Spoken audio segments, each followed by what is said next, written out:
Going into the 2003 NASCAR Cup Series season, the relationship between Johnny Andretti and Petty Enterprises seemed to be on the downturn. The combination had failed to win a race or even make the top 20 in points since 1999. Perhaps 2003 would be the year where things turned around for the team. That's Andretti, and a car's up near the wall in turn 3. That's the 99 car. No caution yet. Caution is out. Gotta have a caution. Gotta have a caution. There is action everywhere. You all right, Jesse? Trouble, John Andretti. Hard crash on the front straightaway. Caution is out. Boy, this is going to hurt a bunch of guys. Well, Yes, let's see. No, I don't know, Larry. Pit road is pretty clean. Yeah, but you had a lot of cars on pit road that had just went a lap down it. They'll have fresh tires.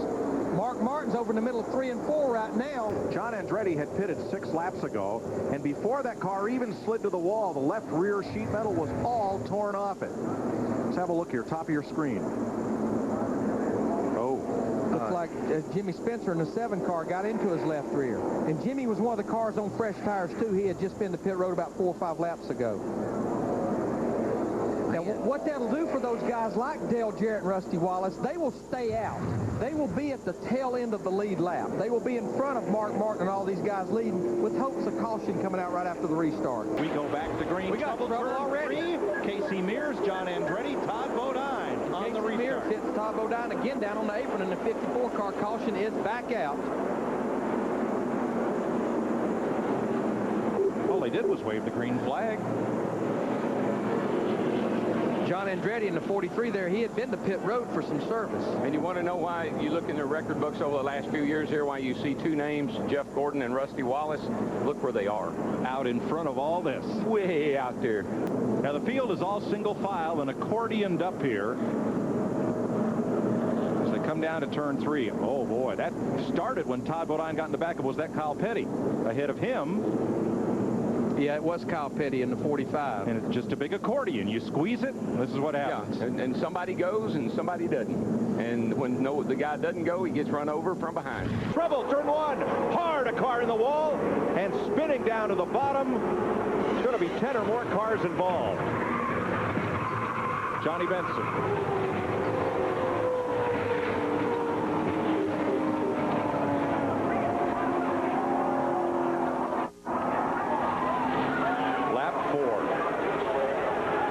Here they come to the flag, and everybody pretty much out of the throttle. Mayhem in turn 1. Well, let's see if we can some kind of idea about what happens here. Darrell, I believe the 12 car, Ryan Newman, looks like he was out of shape, maybe starting to get loose by himself.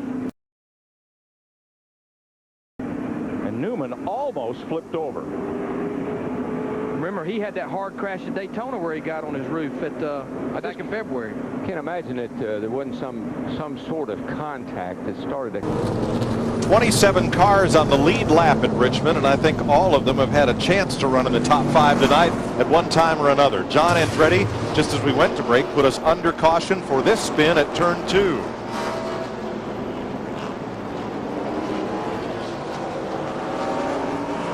Probably a little bit of help from old DJ and the 88 car. Yeah, quite a bit of help. Let's see. Oh, yeah. Just a little.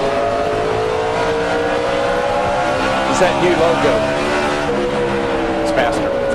That is Elliott Sadler, the outside pole sitter, who's come to rest against the outside wall. He climbed out of the car okay. He slid up in the oil in turn 3, as did John Andretti and Larry Foyt, when Ricky Craven's engine appeared to let go. Yeah, what happened, Ricky Craven, this was going off into turn 3, and Craven got up high right there as the engine expired, let go on him, and then Larry Foyt in the 14 car was right behind him. He gets in the oil.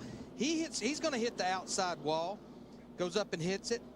And then John Andretti in the 43 car was involved in well. And then what happened when the caution came out, Elliott Sadler in the 38 car was trying to go to the high side around Matt Kenseth and around the leaders to get his lap back. He got in oil and he hit the outside wall and rode it around. He hit it in turn 3, ended up here almost right at the start-finish line. Hard in the wall. Jack Sprague, I believe, the 0 car. There's come more cars still spinning. They're not done yet. They're all slowing down, running over each other.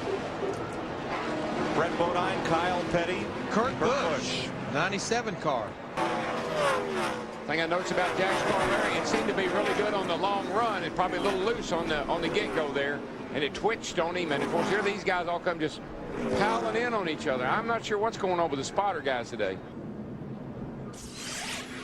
There is the hit list for this seventh caution rather, at lap 210. 14 races into the season, and Andretti was released from the team. To that point, he'd gotten a best finish of 8th place at Fontana and a best start of 6th place at Las Vegas. Additionally, Andretti had 8 finishes of 30th place or worse. Christian Fittipaldi, another IndyCar turned NASCAR driver, would replace Johnny Andretti in car number 43, although he would also be scheduled to do some races in the sister number 44 car. Caution is out once again. This will be the 5th one of the day. Christian Fittipaldi backed it into the tire wall. You see there on the outside of turn number 10. And the Cheerios Dodge headed for pit road thereafter. That is not one of his tires. That's from the soft wall barrier there. Here's a look at the incident that brought out the caution. Christian Fittipaldi locked it up and backed it into the tire wall at turn 10. You're in trouble.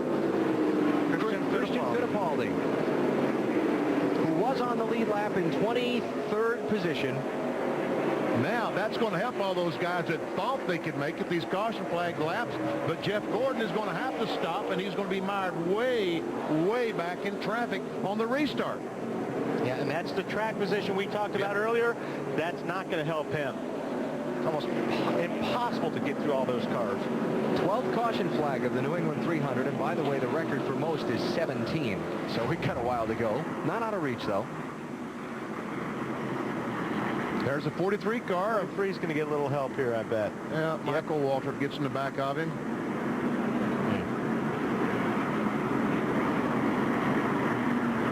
Here's Christian Fittipaldi in the Petty 43.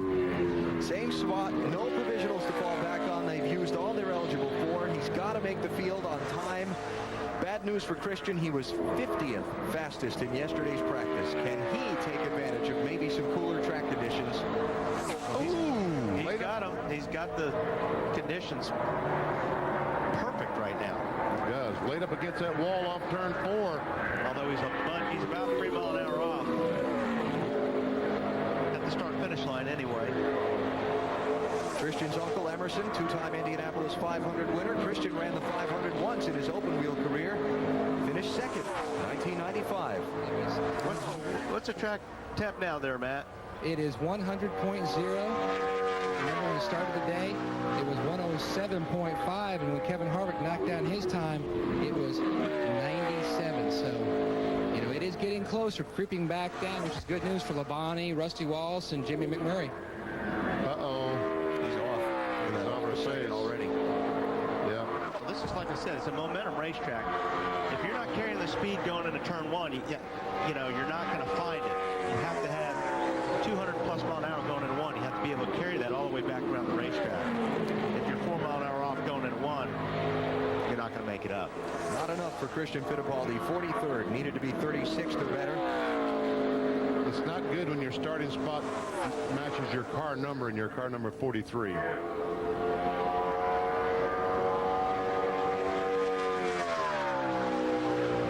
Terry Labonte is still the car to beat for 36th spot, 49.905. Best qualifying effort for Christian in his 8 previous Winston Cup tries was a 17th out at Phoenix last November. It looks like he's going to come up short as far as being in the Brickyard 400 field is concerned.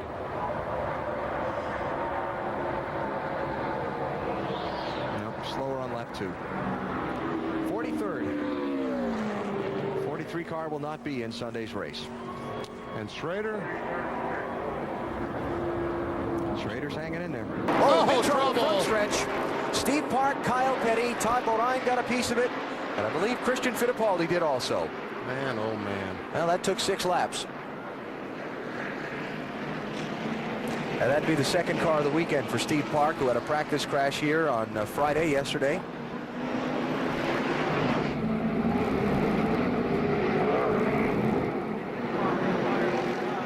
Okay, let's see who should be mad here.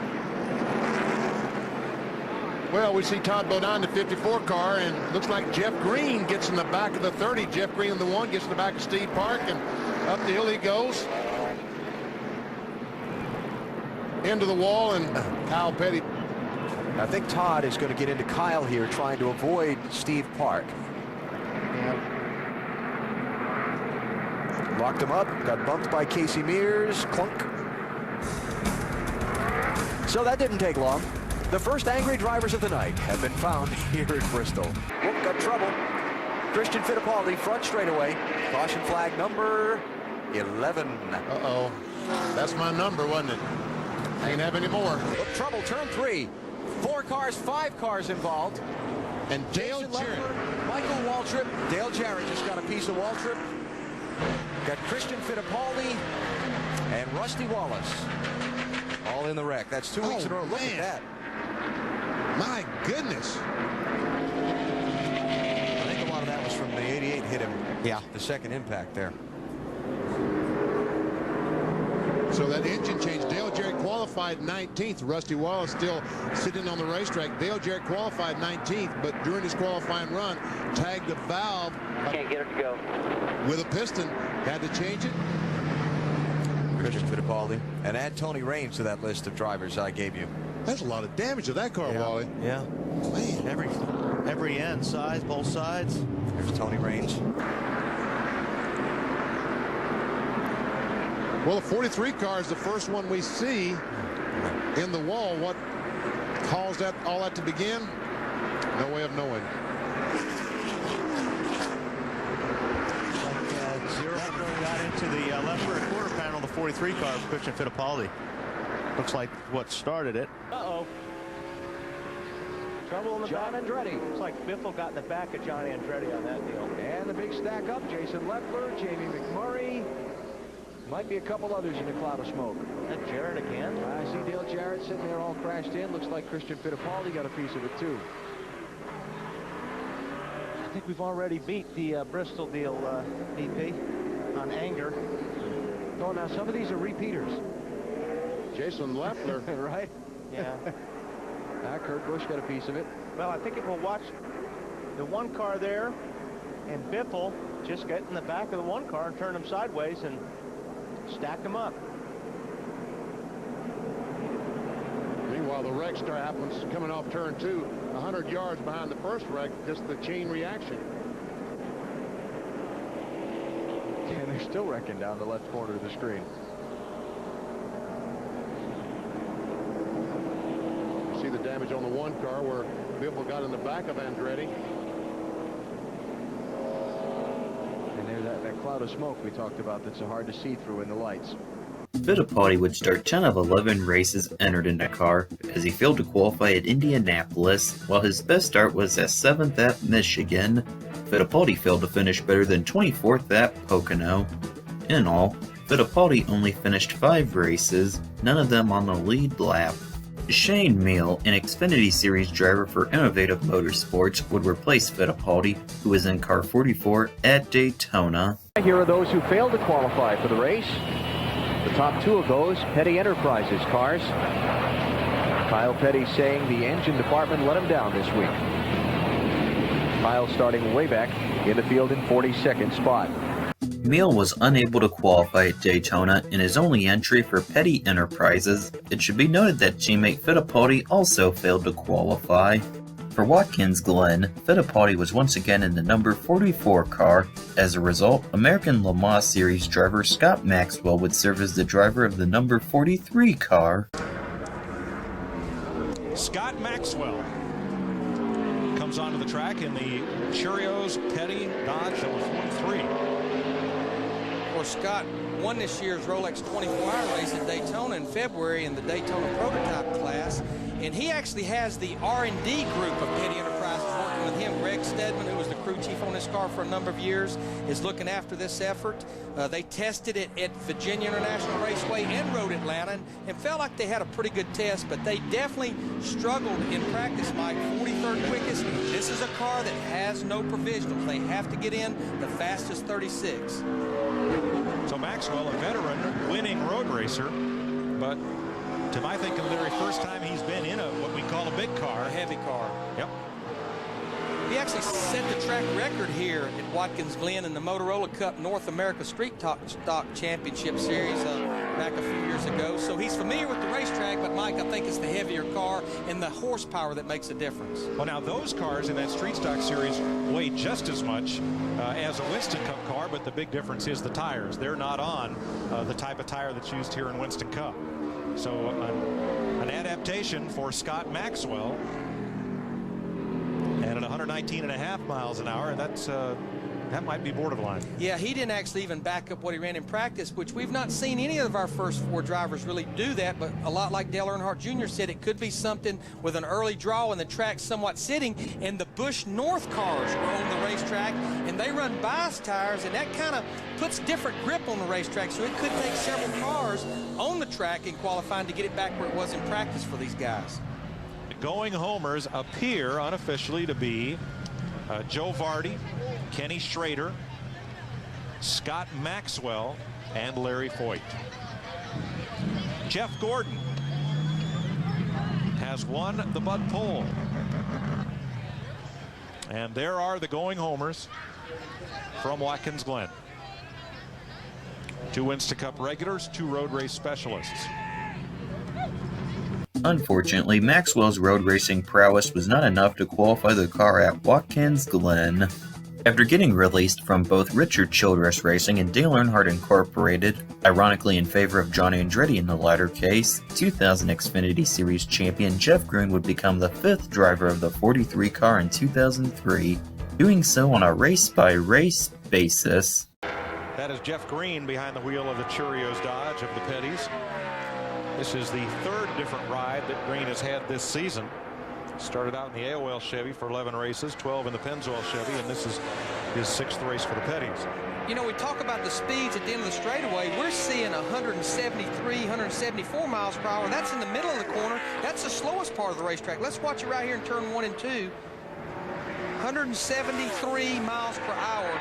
Again, the slowest part of the racetrack. So when Michael Waltrip says he's scared, well, he's not being completely serious, but he's not completely kidding you either. You roll off into a corner like this at 190 miles an hour, and the back end starts to step sideways on you, and that will stop your heart. It's kind of like driving right basically on a razor's edge. You never know which way you're going to go, on which side you're going to fall, and that's what these guys are faced with when they go out and make these runs. They basically hold their breath, you know, for 30 seconds. I've never seen been on a thrill ride that can compare. Not even come close. Dave, we hit you with a going home list, 6 of them who failed to qualify. There were 50 cars entered. A.J. Foyt entered both of his cars and then withdrew the 50, so 49 took time. And back at Phoenix International Raceway, caution flag has just come out. Jeff Green has lost an engine down the backstretch into turn 3 in the Petty 43, and so the 8th yellow flag is waving over this race. Caution is out. Jeff Green in trouble in the 43. Like he has lost an engine. I see some smoke. The engine isn't running because of the flame in the exhaust pipe. Jeff was running 18th at the time he had his problem. And the caution comes out for the 4th time in the race. Green would ultimately enter each of the final 9 races of the season, starting 8 as he failed to qualify at Atlanta. He would get a best start of 9th place at Kansas and would get a best finish of 16th at Dover, his debut race with the team.